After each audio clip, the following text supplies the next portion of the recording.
동기부여나 집중력과 관련된 책들 중에 뇌과학이 밝혀낸 사실과 맞지 않는 주장을 하는 것도 많다. 가장 흔한 것이 정신력으로 극복하라라든가 끝까지 최선을 다하면 된다 같은 것, 즉 마음가짐을 강조한 내용이다. 그런 주장을 하는 사람들의 바람과 다르게 불쾌한 감정을 억누르면서 일하면 노르아드레날린이 분비된다. 뇌는 불쾌함을 무의식적으로 회피하게끔 프로그래밍되어 있기 때문에 정신력이나 마음가짐을 끌어모아 불쾌한 일을 계속하면 절대 업무 효율이 오르지 않는다. 오히려 하기 싫은 일을 몇 달이고 계속하면 점점 스트레스가 쌓이고 결국 그 스트레스가 우리의 몸과 마음의 건강을 갉아먹는다. 업무 효율이 제자리 걸음인데 그치지 않고 건강마저 위협받는다는 말이다. 뇌를 괴롭히는 업무 방식은 자동차의 사이드 브레이크를 채운 상태에서 엑셀 페달을 밟는 행위와 같다. 하지만 뇌가 자연스럽게 도파민을 분비하도록 만들면 어떨까? 동기부여는 물론이고 업무 효율과 학습 효율, 그리고 기억력이 향상된다. 다시 말해 생활 습관이나 일하는 방식을 조금만 바꾸면 내 능력이 몰라보게 향상된다. 도파민만 이런 작용을 하는 것이 아니다. 내가 하는 업무에 가장 잘 맞고 꼭 필요한 신경 전달 물질이 뭔지 알고 그것을 활용하면 업무 효율이 올라가고 스트레스가 최소화될 수 있다. 억지 노력으로 건강을 해치거나 우울증에 빠지지 않고 말이다. 의욕과 열정의 행복물질, 도파민. 동화 파랑새 속 치르치로와 미치르 남매는 꿈에서 행복의 상징인 파랑새를 찾으러 미래의 나라로 가지만 결국 찾지 못한다. 집으로 돌아온 두 사람은 그제야 깨닫는다. 집에서 기르던 비둘기가 바로 행복을 상징하는 파랑새라는 것을. 행복은 우리가 알아차리지 못할 뿐 항상 우리 곁에 있다는 교훈을 전하는 동화다. 그런데 행복은 어디에 존재할까? 뇌과학적으로 생각하면 행복은 뇌 안에 있다고 할 수 있다. 행복은 누군가로부터 받는 것도 아니고 어딘가에서 쟁취해 손에 넣는 것도 아니다. 인간의 뇌에는 도파민이라는 행복을 만드는 물질이 존재하는데 이것이 분비될 때 우리는 행복을 느낀다. 참으로 몸이 건조한 이야기지만 도파민 분비는 곧 행복이라는 말이다. 덧붙이자면 행복해지는 방법은 도파민을 분비시키는 방법이기도 하다. 이런 점에서 도파민은 행복물질이라고도 불린다. 결론부터 말하자면 도파민은 목표를 달성할 때 분비된다. 내가 하는 일이 잘 풀려서 해냈다라는 성취감을 느끼면 그때 도파민이 분비되며 우리는 행복에 젖는다. 참고로 도파민은 목표나 계획을 세울 때부터 분비된다. 목표를 세울 때 마음이 들뜨고 동기부여가 되는 것은 이 때문이다. 램프가 깜빡거리면 설탕물이 나오는 장치가 있는 사육장에 실험용 쥐를 넣는다. 몇 번의 시행착오를 거듭한 끝에 쥐는 램프가 깜빡이면 설탕물이 나온다는 것을 학습한다. 그러면 램프가 깜빡거릴 때와 설탕물을 먹을 때 쥐의 뇌에서 도파민이 분비되는 것을 볼 수 있다. 이 실험을 계속 반복하면 램프가 깜빡거리기만 해도 많은 양의 도파민이 나온다.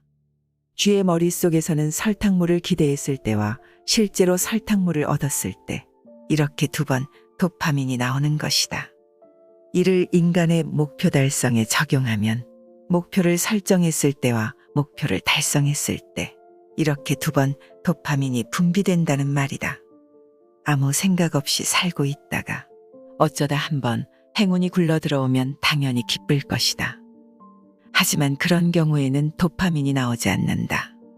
도파민은 스스로 분명한 목표를 설정하고 그것을 위해 노력하거나 연구하는 과정에서 나온다. 그리고 목표를 달성하면 그때 다시 한번 도파민이 나온다. 이런 사이클을 돌리려면 목표를 세우는 습관을 들여야 한다. 그러나 그 목표가 너무 거창해도 좋지 않다. 장래의 원대한 꿈이나 10년 후 나의 모습을 상상하는 것도 자기 실현이라는 면에서는 아주 중요하지만 도파민 분비에는 별로 효과가 없다. 그보다는 단기간에 이룰 수 있는 작은 목표를 세워서 목표를 달성하는 과정을 여러 번 되풀이하며 마침내 큰 목표를 달성하는 것이 효율적이다. 회사도 월간 목표, 분기 목표라는 식으로 기간을 쪼개어 목표를 설정하는데 이것도 도파민 분비 측면에서는 옳은 방법이다. 흔히 목표를 또렷하게 상상하면 그 목표를 이룰 가능성이 높아진다고들 이야기한다. 이는 과학적으로도 맞는 말이다. 구체적인 상상은 도파민을 분비시키고 동기부여를 해서 성공 확률을 높이기 때문이다. 의식적으로 그리고 가능한 한 명확하게 상상하는 것이 핵심이다. 목표를 달성한 자신을 상상할 때 얼마나 가슴이 두근거리고 설레는지에 따라 도파민 분비량이 달라진다. 당연히 목표를 달성할 확률도 달라질 것이다. 내가 원하는 긍정적 이미지를 동영상으로 만들 수 있을 정도로 구체적으로 상상해보라. 그게 어디 쉬운 일인가 하고 피식거릴 수도 있겠지만 그 정도로 자세히 상상해야 효과가 있다. 꿈은 생생하게 상상하는 순간 실제로 절반은 이루어진 것이나 다름이 없다. 이는 반대로 말하면 전혀 상상할 수 없는 목표는 이루어지지 않는다는 말이다. 상세한 마일스톤을 설정할 수 없기 때문이다. 그러면 도파민도 분비되지 않으므로 선뜻 행동하지 못하고 꿈이라기보다는 공상에 그치고 만다. 목표를 설정하는 것은 마음속으로 막연히 생각하는 것이 아니다. 언제든 볼 수 있는 상태로 준비해 놓아야 한다. 예를 들면 목표를 종이에 써서 책상 앞에 붙인다. 다른 사람들에게 목표를 공언한다. 수첩이나 지갑에 목표를 쓴 종이를 끼워놓고 매일 본다. 이렇게 보기 쉬운 형태로 틈날 때마다 목표를 확인하자. 그리고 그때마다 목표를 이룬 자신의 모습을 상상하며 희히 웃어보자. 그렇게 해야 도파민이라는 의욕이 보급된다. 도파민은 장시간 또는 장기간에 걸쳐 분비되지 않으므로 중간중간 보급해줘야 한다. 그것을 위한 가장 손쉬운 방법이 목표를 반복적으로 확인하는 것이다. 또 다른 방법으로 보물지도를 만들어보자. 나의 꿈이나 소망을 잡지에서 자른 사진으로 꾸며서 나만의 꿈지도를 만드는 것이다. 꿈이 이루어졌을 때의 모습을 사진 등을 잘라 붙여서 만들면 된다. 그리고 그것을 책상 앞처럼 눈에 잘 보이는 곳에 붙이고 매일 쳐다본다. 목표를 달성한 자신을 명확하게 상상함으로써 동기부여의 근원인 도파민이 분비된다.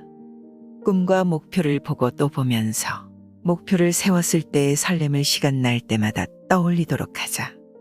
의학적으로 즐기며 실행할 때 도파민이 팍팍 나온다. 인간의 뇌는 쾌감 자극을 받으면 그 자극을 또 원하게 된다. 반면 불쾌한 자극을 받으면 그것을 피하려 한다. 자격증 시험이나 승진시험 공부를 할 때도 즐거운 마음으로 하면 도파민이 분비된다. 내일도 공부해야지라는 기분이 저절로 든다. 도파민이 나오면 빨리 이해하고 빨리 습득하며 기억력이 좋아지는 효과가 있다. 학습 효과가 향상되는 것이다. 그러면 어느 순간 내가 합격 수준에 상당히 가까워졌다는 사실을 깨닫는다. 그리고 합격 수준에 가까워졌다는 기쁨이 더 많은 양의 도파민을 분비시켜 공부에 더욱 몰두하게 만들어준다. 그러므로 어떤 일이든 즐기며 하는 것이 최고의 성공 비결이다. 어떤 일이든 좋아서 하면 잘하게 된다는 속담은 도파민의 성질을 정확하게 짚어준다. 프로야구 정규 시즌에서 우승한 팀은 뒤풀이에서 서로 맥주를 뿌리며 요란하게 우승을 축하한다. 뭐 저렇게까지 난리법석을 하고 눈을 흘기는 사람도 있겠지만 그렇게 떠들썩하게 축하하는 방식이 실은 강력한 동기부여에 일조한다. 뇌는 먼저 우승한 사실에 기쁨을 느낀다. 그리고 뒤풀이에서 축하하며 축하 파티에 대한 기쁨이 추가된다. 이것들은 전부 뇌에 상을 주는 행위다. 프로야구 선수단의 뒤풀이처럼 동료들과 기쁨을 나누고 유대를 강화하는 행위가 내년에도 우승을 목표로 노력해야겠다는 마음을 굳히는 것이다. 그러면 탐욕스러운 뇌는 또 상을 받으려고 도파민을 방출한다. 그러나 뇌의 상을 충분하게 주지 못하면 뇌는 또 상을 받고 싶다는 의욕을 잃는다. 따라서 큰 결과를 냈을 때야말로 그에 걸맞은 상을 줘야 한다.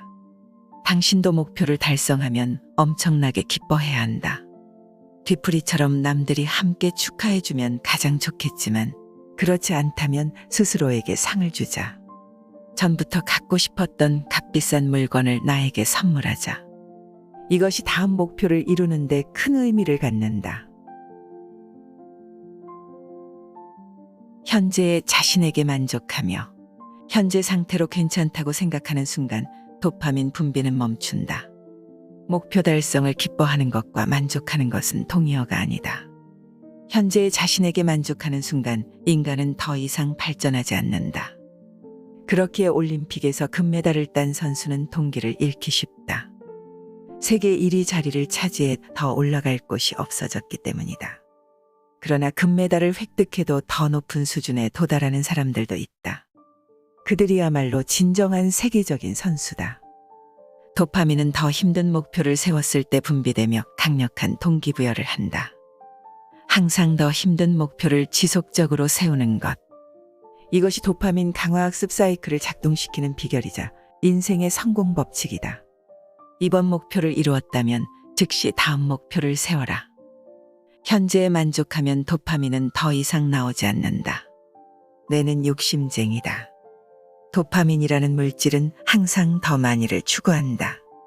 더 높은 목표를 계속 세우는 한 도파민이 지속적으로 분비되어 당신은 계속 발전할 것이다.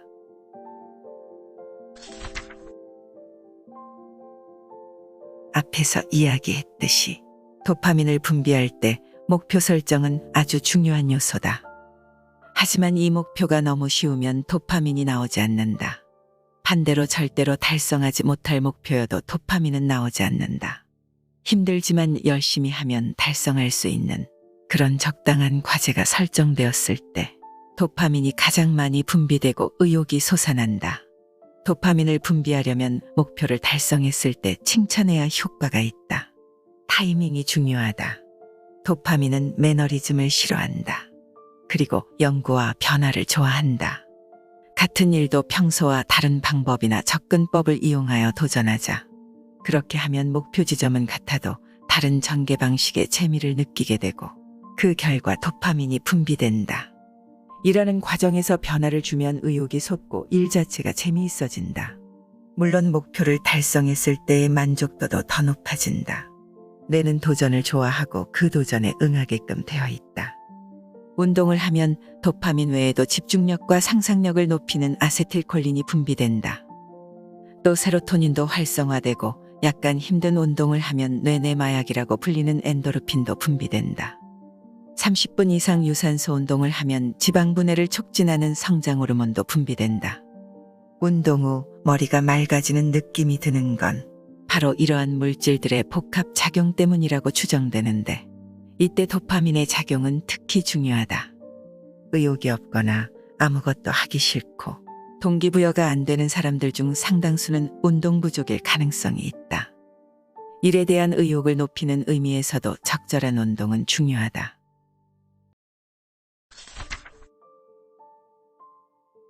사업의 성공에 수십억의 재산을 쌓은 사람이 있었다. 그는 유유자적한 삶을 누리려고 하와이에 집을 사서 이주했지만 아무런 자극이 없는 생활을 견디지 못하고 몇 년 후 일본으로 돌아와 사업을 재개했다고 했다.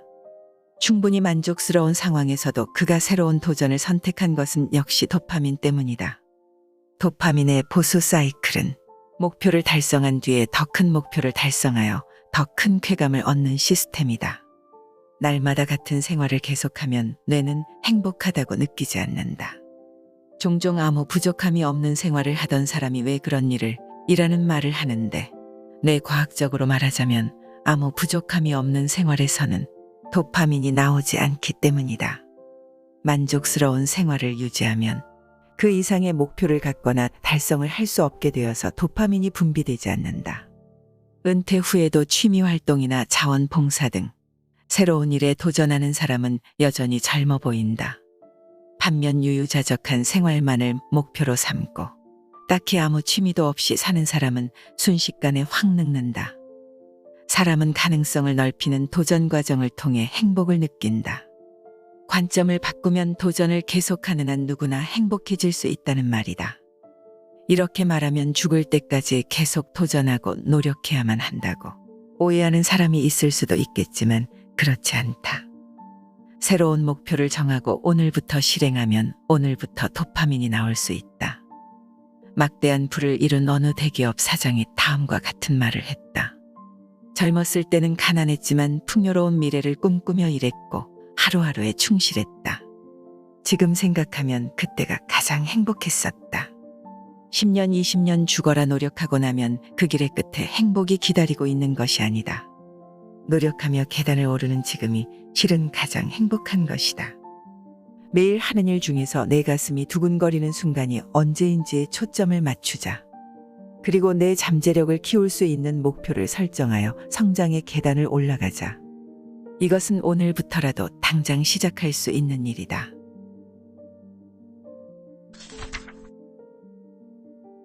편하게 사는 사람은 많은 일에 감사한다.